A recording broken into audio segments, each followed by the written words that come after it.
Hi class, welcome to ADMS 3660. I have a few things that I'd like to share with you during this welcome video regarding basically the format of the course and how the marking is going to be done. So let's go right into that. First of all, you should be aware of the fact that all of the dates and all of the timing and all of the deadlines are as per the course outline that I have posted in eClass. Any other dates or times that you see are not necessarily correct. The reason being that in the migration of the course from previous sessions, glitches and errors can occur, and sometimes we don't catch them all. So therefore, to make it simple and easy so that none of the students are at a disadvantage, only the dates and times that are in the course outline are effective for the course. Now, if there is a conflict that bothers you and you want to confirm with me, then I'm happy to get an email or a text message and address that question with you. That's number one. Second of all, in order to make it easier for the student to be successful, I have provided rubrics which are essentially descriptive outlines of the requirements for the two hand-in assignments and the final group project. So please, that should be one of the first things you read so you understand what's going to be required from you. And again, if you have any questions, don't hesitate to either ask me in class or send me an email.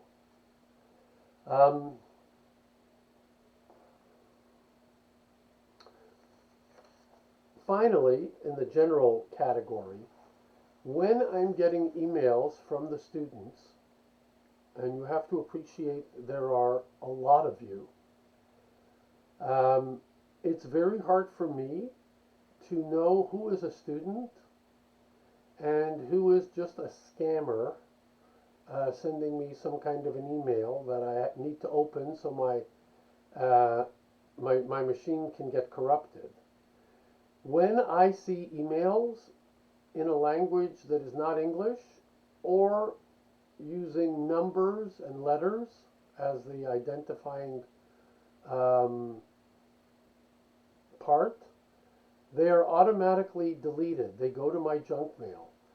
So those of you who have those types of emails, I would suggest, not only for me, because I know other teachers feel the same way, please put your names as you are registered in York University as the identifying header for your emails so that we will know that it's a student who's trying to contact us. It just makes it more effective for yourself. Secondly, some of you, I guess when you registered at York, gave them an email that you no longer use. Unfortunately, they, IT services, still have that email. And in all the course downloads, the teachers, myself, get that email, and that's the only way I have of communicating with you. If you're not using that email anymore, you can appreciate that all of the emails that I'm sending that may be relevant to the class or the assignment of your group, you will not be receiving it. And then once you figure out, hey, I'm not getting any emails, that may have already cost you marks and disadvantaged you. So please be sure that whatever email you are using is the one that's connected to the IT services at York, And if for some reason you don't want that one anymore and you're using another one, please make sure that that email is forwarded to your new email. And that has to be done like immediately, because when I download the class list, I will be getting all of those emails that you have registered with York. Okay.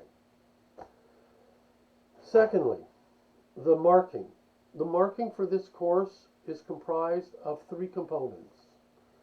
5 quizzes for a total of 30 marks. 2 short essay assignments for a total of 30 marks. And 1 final group project for a total of 40 marks. All of the submissions for the assignments will be done online, so that will make it easier for you, and that's why I'm keeping that format. So let me just quickly, briefly review these 3 marking components. So the quizzes have multiple choice questions. There are 6 of them for each quiz, and the 5 quizzes are scattered from the beginning of the course to the end of the course. So in terms of review, you only have to review the material that is relevant to that particular section of the course that the quiz is in. That makes it a lot easier for you, as opposed to coming in and writing a midterm exam with 50 questions where you have to review 7 or 8 chapters. The questions, as I said, are a multiple choice or true and false, and they draw from either the textbook,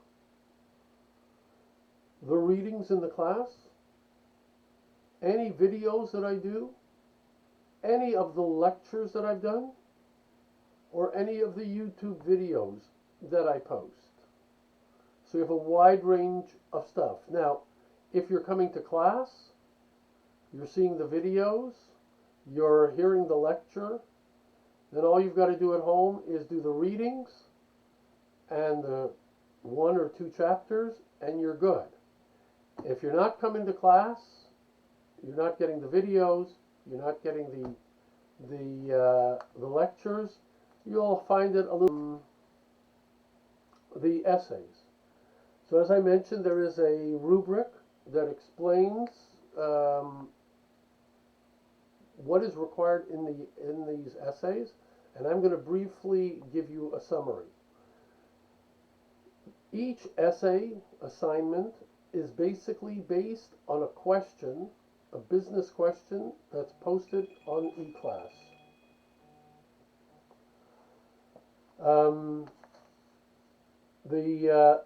The question is then attached to an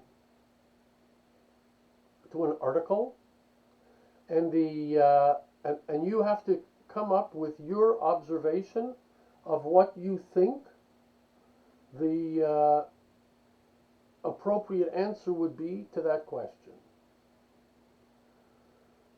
Then you post it. Other people will comment on what you've said,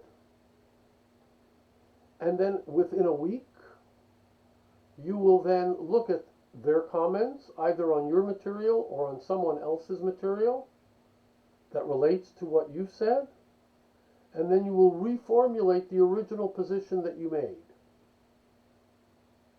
And that is what will be submitted. It's very clearly expressed in eClass. You will put your original post on the document. You will copy and paste one of the comments or 2 of the comments, whatever you prefer, into the document that was made either on your work or on someone else's. And finally, you will post your revised assessment in the document as well. And that's what gets submitted in 3 identifiable sections, but in one document. If you try to submit 2 documents or 3 documents, it won't go through, and you'll lose 15 marks because there will be no other way for you to submit. So that requires you reading the instructions and being certain you understand what is being required. Again, the rubric will identify for you what is, how it's going to be marked, and that's reasonably simple. The final project is a group project. I will determine who the members of the group will be, usually done after the second week of the class, because I just want to allow any people who come late into the program to be able to be registered. So I will send out the groups. Your first job is to choose a group leader, because all of my interaction with your group is going to be through that group leader, so there is no confused messaging. Whatever they ask me, I'll answer them, as opposed to 3 people in the group asking me, and because I misunderstand their questions, I may give an answer that is different, and that'll be confusing for the group. So 1 group leader, one message. The group leader will be responsible for submitting the final group paper. Only 1 is submitted. And again, there is a rubric, tells you all the things that will be assessed in the group project. I will caution you that the more specific you can be in the group project that you select, the more successful the group will be. Why? Because it'll be easier to answer the questions that are asked in the rubric. So, for example, if somebody submits a group topic about labor relations for Amazon, my question would be, where? Amazon in New York? Amazon in Los Angeles? Amazon in Toronto? What particular incident are you looking at? What's your source material? Because there are no articles that are just general. They're all articles about specific cases where Amazon may have had a labor issue. So please try to be as specific as possible, and when you make the submission, send me as well the article, the main article that you're going to be using for the group project.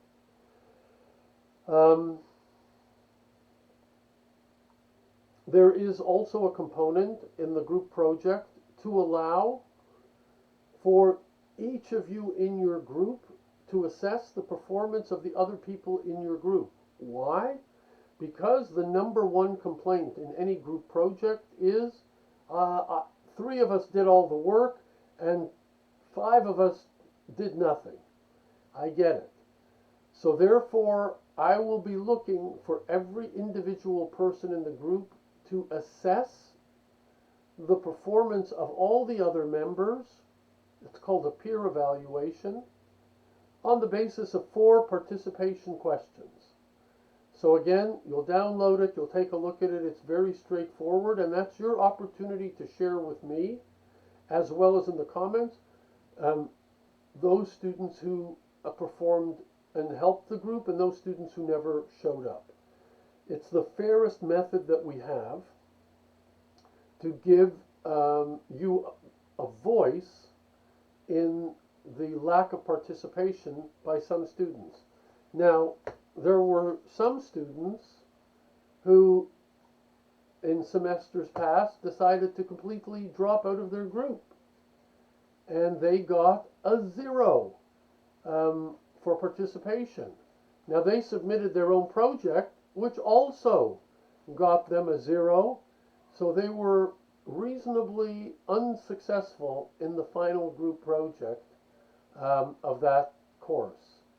So I think it's important for you to understand that there are rules that we're using that are for everybody and not uniquely not relevant to you.